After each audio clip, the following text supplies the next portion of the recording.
দেখেছিস হারাদন, দেখেছিস আমাদের প্রতি বছরের চাইতে এই বছরে অনেক ফসল হয়েছে। এই যেমন এই জমিতে ধান হয়েছে, অন্য অন্য জমিতে ভুট্টা, আরো কত কি হয়েছে। আমি খুব খুশি হয়েছি রে। হ্যাঁ দাদা, তুমি একদম ঠিক কথাই বলেছ।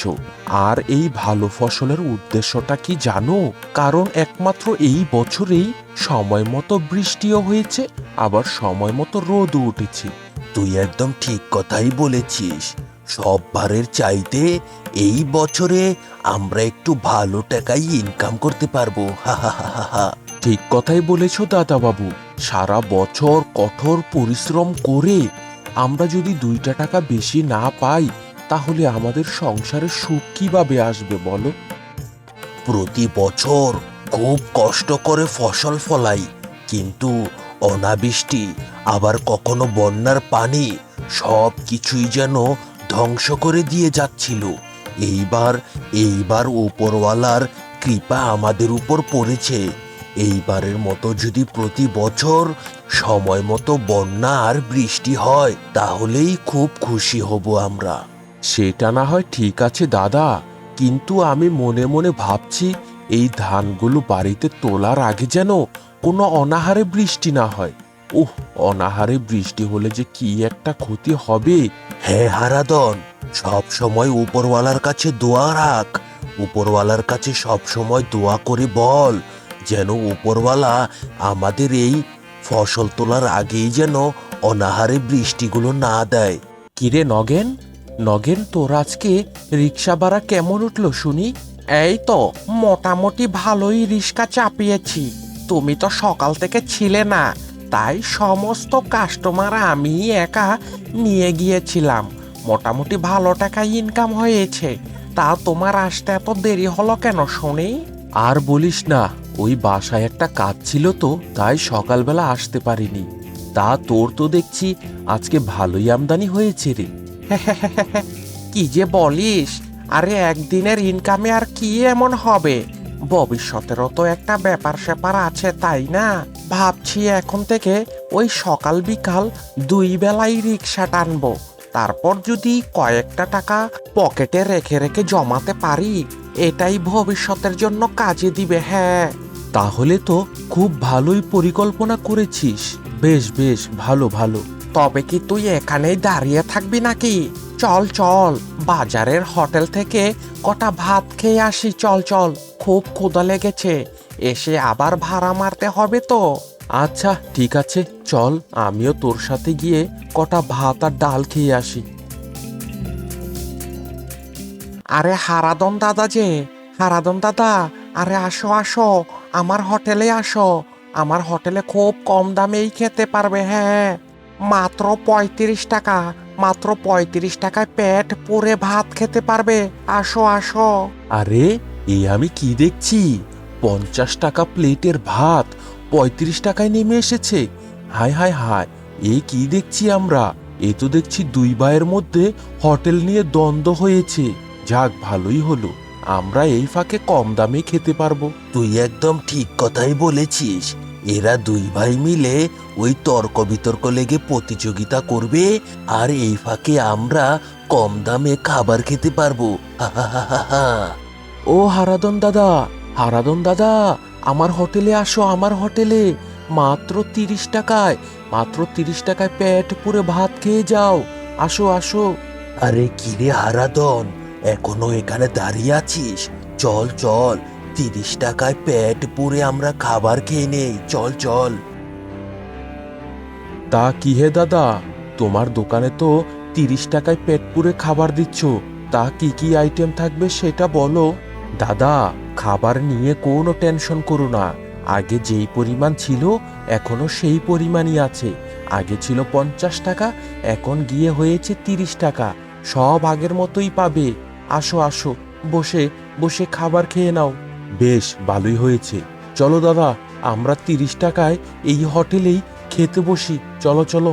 হ্যাঁ অবশ্যই অবশ্যই, আপনারা আপনারা বসে পড়ুন। আমি আমি এখনই আপনাদের খাবার বেড়ে দিচ্ছি। হ্যাঁ অবশ্যই অবশ্যই, যাও যাও, আমরা এখানে বসলাম, তুমি আমাদের জন্য ভালোভাবে খাবার বেড়ে নিয়ে আসো। নম নম। খুব মজা হয়েছে সত্যি। 50 টাকার খাবার 30 টাকায় পাচ্ছি। তারপরেও যে ঠিক আগের মতো স্বাদ রয়ে গেছে, তার জন্য দাদা আপনাকে অনেক অনেক ধন্যবাদ। এইভাবেই চালিয়ে যান, দেখবেন আপনার হোটেল একদিন আপনার ভাইয়ের থেকে খুব বেশি চলবে। তা কি গো, তোমার হোটেলের কি অবস্থা? হোটেলে ঠিকঠাক মতো কাস্টমার আসছে তো? কি আর বলবো তোমাকে গিন্নি, ওহ আমার মাথাটা ধরেই না। কে যে বলবে আমার দাদাটাকে আমাদের কাছ থেকে ভিন্ন হয়ে যেতে। এক তো সংসারে ভিন্ন হয়ে গেছে, উল্টো দুই ভাইয়ের দোকান থেকেও ভিন্ন হয়ে নতুন করে আবার হোটেল দিয়েছে। আমি 50 টাকার খাবার 35 টাকায় বিক্রি করি, আজকে দেখি ও 30 টাকায় খাবার বিক্রি করছে। আজকে তো বেশিরভাগ কাস্টমার ওই তার দোকানেই গিয়েছিল গো। কি যে করব কিছুই ভালো লাগছে না। সে কি গো, তোমার দাদা এত হিংসেমি? আচ্ছা, তুমি 35 টাকায় বিক্রি করলে না হয় তোমার প্রতি প্লেটে ওই 7-8 টাকা লাভ থাকবে, কিন্তু তোমার দাদা যে 30 টাকায় খাবার বিক্রি করছে, তোমার দাদার তো লাভই হওয়ার কথা না। তা সে কিভাবে 30 টাকায় খাবার দিচ্ছে গো? আমার তো মাথায় আসছে না। সেটা তো আমারও কথা গিন্নি, আমি 35 টাকায় খাবার বিক্রি করে সেই রকম লাভ খুঁজে পাচ্ছি না। আর আমার দাদা 30 টাকায় বিক্রি করে কিভাবে লাভ করছে কে জানে। ওগো, ওগো, আমার মাথায় একটা বুদ্ধি এসেছে। যদি শোনো তাহলে তোমার জন্যই খুব উপকার হবে। তা কি এমন বুদ্ধি শুনি? শোনো তাহলে, কাল সকালবেলা তুমি আমার জন্য বেশ কয়েক কেজি টমেটো আর শসা আর গাজর নিয়ে আসবে, আর সরিষাও নিয়ে আসবে। আমি সেগুলো দিয়ে মাখো মাখো করে এক ধরনের সালাদ বানিয়ে দিব। তুমি তুমি ওই 35 টাকা করেই ভাত বিক্রি করবে। আর সেই সালাদ যখন কাস্টমারের পাতে দিবে, তারা খেয়ে খুব খুশি হবে। আর ওই সালাদ তোমার বড় ভাই কোনো দিন বানাতে পারবে না। হ্যাঁ, কিন্তু গিন্নি, এই রকম করলে কি কাস্টমার আসবে? আসবে বই কি, আলবাত আসবে। কাস্টমার যখন ওই সালাতের মজা পেয়ে যাবে, তখন দেখবে ওই 5 টাকার জন্যই তোমার হোটেলে এসে ভিড় লেগে থাকবে। হ্যাঁ গিন্নি, আমি বুঝতে পেরেছি।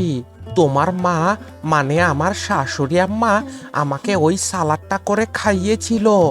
আহা, এখনো যেন পুরো মুখে লেগে আছে। হ্যাঁ। আরে কানাই দাদা, কানাই দাদা, আসো আসো। আরে আমার হোটেলে আসো। আরে একবার খেয়ে দেখো, খাবার মজা হলে তারপর টাকা দিও। আসো, আমার হোটেলে আসো। আরে আসুন আসুন। আরে কি হে, আরে দাদারা দাঁড়িয়ে আছেন কেন? আরে আমার দোকানে আসুন। নতুন সালাদ দিয়ে ভাতের আইটেম, একবার মুখে দিলেই মুখে সারা জীবন লেগে থাকবে। আসুন আসুন। তা দাদা, তোমার দোকানে কেন এসেছি জানো? ওই নতুন সালাদের জন্য। সালাদটা যেন মজা হয়। আরে হ্যাঁ হ্যাঁ, কোনো সমস্যা নেই। আরে এসে বসুন। গরম গরম ভাতের সাথে নতুন সালাদ খেয়ে মুখ একদম সারা জীবনের জন্য লেগে থাকবে। হ্যাঁ। আরে আরে, এই আমি কি দেখছি? ছোট ভাই তো নতুন কি যেন একটা সালাদ করেছে। হায় হায় হায়, এখন তো দেখছি কাস্টমার সব ওর দোকানেই যাবে। না না না, এইরকম হলে চলবে না, আমাকে কিছু একটা করতেই হবে। বড় বৌমা, ও বড় বৌমা, আরে কত বেলা হয়ে গেছে, এখনো পরে পরে ঘুমাচ্ছ বুঝি?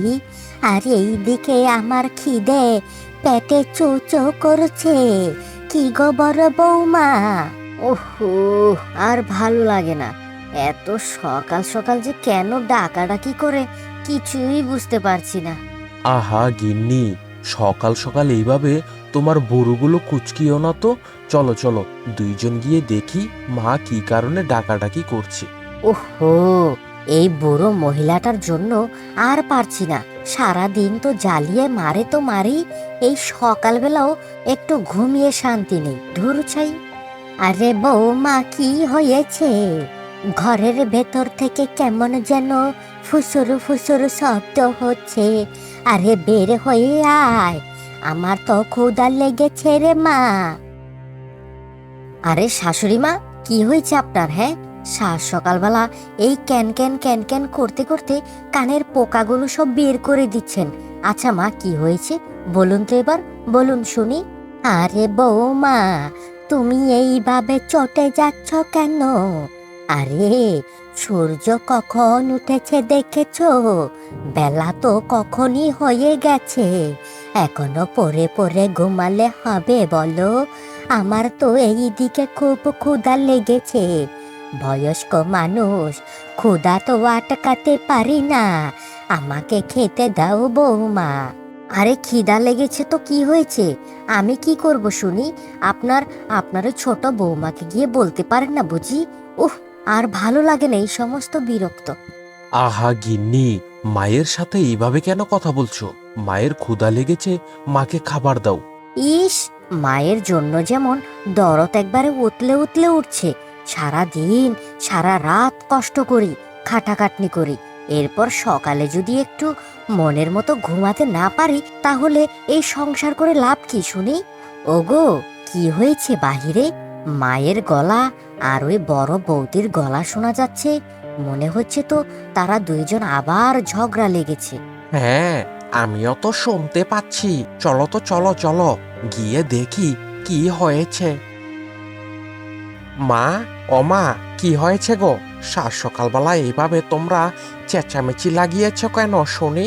না রে বাবা, ওই রকম কোনো কিছুই না। আরে বেলা হয়ে গিয়েছে তো, আর আমারও খুব ক্ষুধা পেয়েছে, তাই তো আমি বড় বৌমাকে ডাকাডাকি করে বললাম, বৌমা আমাকে খাবার দাও। বৌমা দেখি ঘর থেকে বের হয়ে আমাকে যা ইচ্ছে তাই শোনাচ্ছে রে বাবা। এখানে আমি কি করব? হায় রে কপাল আমার, কেন যে বিধাতা আমার পেটে এত ক্ষুধা দিলে। হায় হায় হায়, এই পেটের ক্ষুধার জন্য কত কথাই না শুনতে হয়। দেখুন মা, আমি তো এই বাড়ির দ্বিতীয় বউ। আমার কাছে আসলে আমি কোনো দিন আপনাকে ফিরিয়ে দেই না। আর দেখুন কিরকম একটা মেয়ে বিয়ে করে নিয়ে এসেছেন।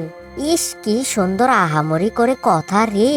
তুই বিয়ে করার পর থেকেই আমাদের এই সংসার সব ভিন্ন হয়ে গিয়েছে। সব দোষ কার? দোষ তো সব তোর রে। হ্যাঁ হ্যাঁ, সংসার ভাগ করার কথা তো তুমিই বলেছিলে।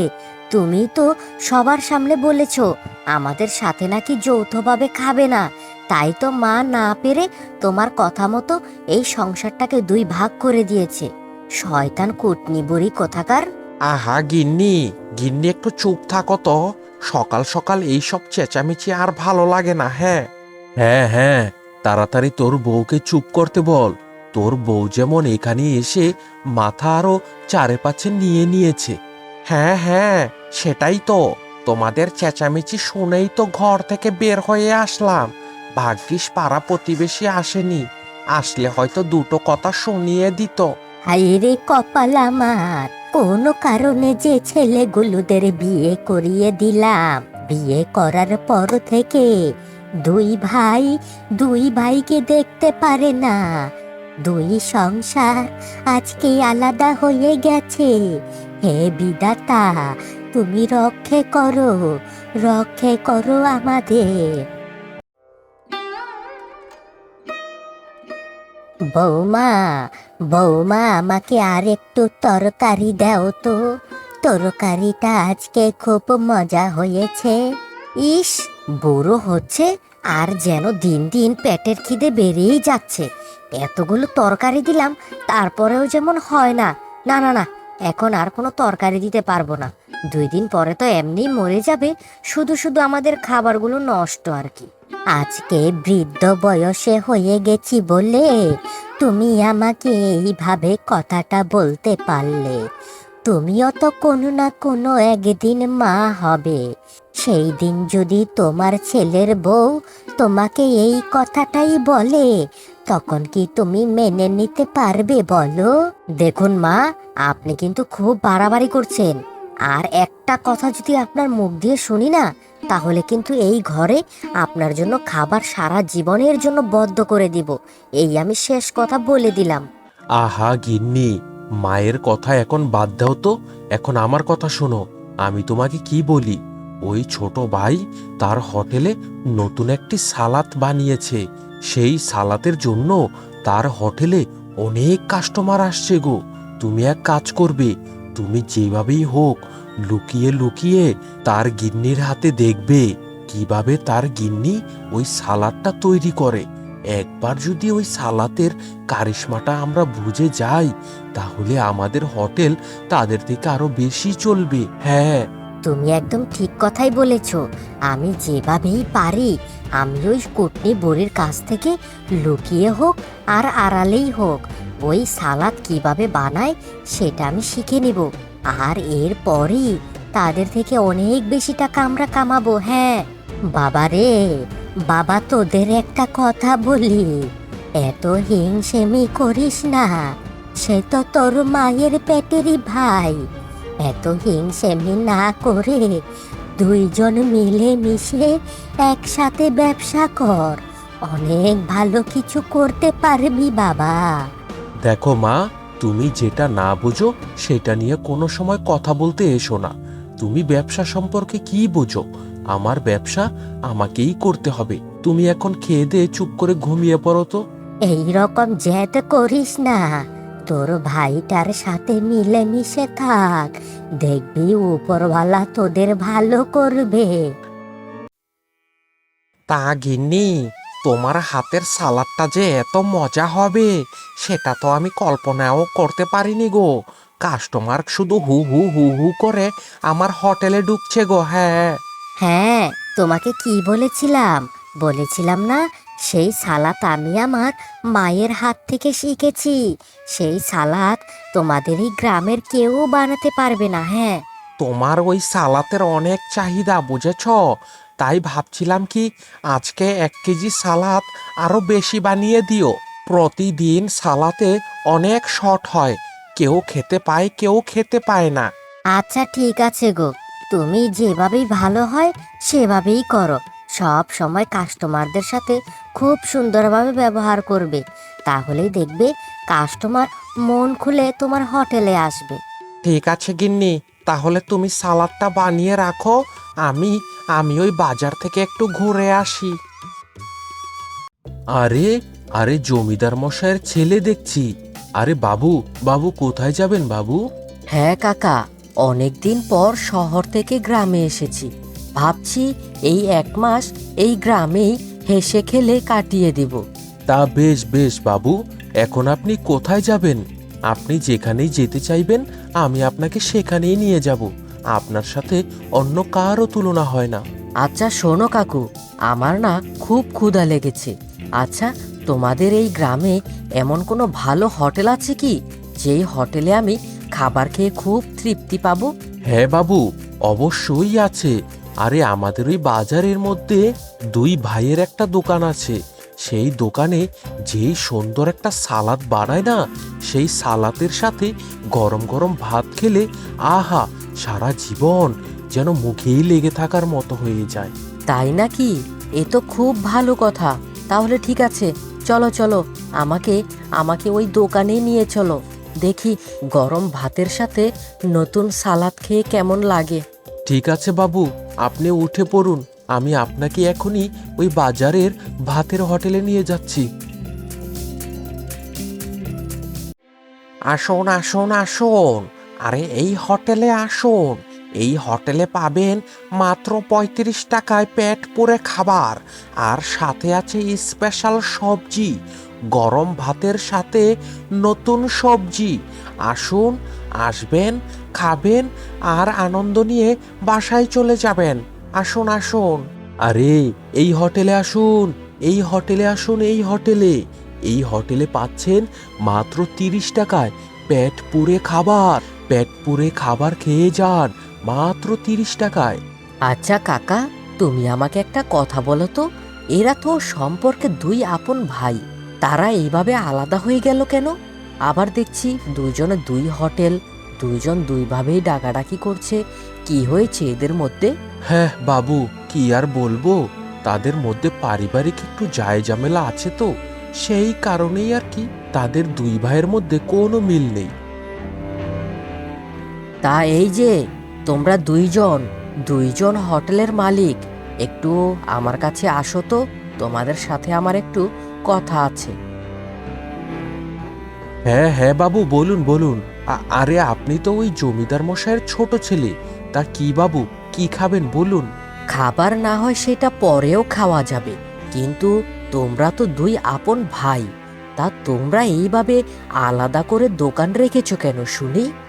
মানে বাবু, বলছিলাম কি, আমাদের ওই পারিবারিক কিছুটা সমস্যা আছে, মানে সেই জন্যই আর কি আমরা আলাদা হয়ে গিয়েছি।